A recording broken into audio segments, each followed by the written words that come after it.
Joining me now to discuss, national security analyst and retired Marine intelligence officer Hal Kempfer. It's great to have you with me today, sir.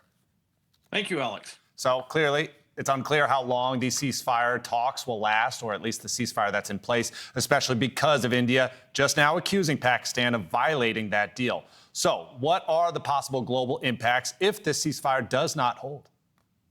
Well, the global impacts could be potentially catastrophic. You have two nuclear-powered countries, about 350 or so nuclear weapons between the two of them.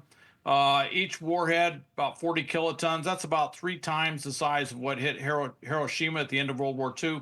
So you get an idea of just how much destructive force it would have on the ground, but also the amount of stuff, soot, smoke, radioactive particulate matter that would be kicked up in the upper atmosphere. That doesn't stop in India or Pakistan. That goes around the world and potentially could cause what we call a nuclear winter, where it actually drops global temperatures, crop failure. So there's a lot on the line here. I worked this issue back over 20 years ago when there was heightened tensions, and the U.S. played a key role in working with both parties to kind of ratchet down and de-escalate the situation.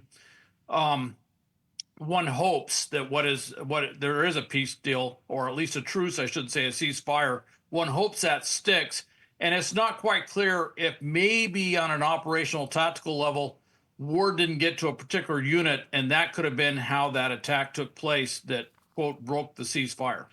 Now, Hal, I know you were just being a realist, but everything you just said is rather terrifying for the people out there. So if we were to sort of look at this situation, and I know that we're only in the early days of this conflict, so to speak, but what would it take for them to actually utilize those nuclear capabilities that you mentioned here? I mean, does it have to be a serious escalation in order for that drastic step to be taken? It would have to be a serious escalation. That's why everybody was getting very, very concerned at the end of this week, because at first, there was this horrific terrorist attack that occurred in the Indian Kashmir area, where they did those just inhuman murders, if you will, of the tourists that took place, killing people, killing men in front of their wives, their children, and that retaliation was to attack. India attacked with missiles, various terrorist sites. All right. Well, this so far is a terror, counter-terror, whatever you want to call it, situation. What happened over the last, say, 36, 48 hours is you started getting reports that each side was hitting military bases. They were going after military installations. And every time this is war game, that's where it starts. You start hitting military installations. One side makes a miscalculation that either its strategic weapons are being targeted, or that they need to target the other side's strategic weapons. The other side then is in a position where, do we use it or do we potentially lose it? That's where you see a rapid escalation. That's what everybody is trying to avoid. Right. Now, we know that this ceasefire is fickle, with one side already accusing the other of breaking it. But we did see the Truth Social post from President Trump announcing it. So we know that President Trump likes to brand himself as a peacemaker. How much credit can he take for brokering this deal, or should we be considering other nations that perhaps played a part in these deliberations?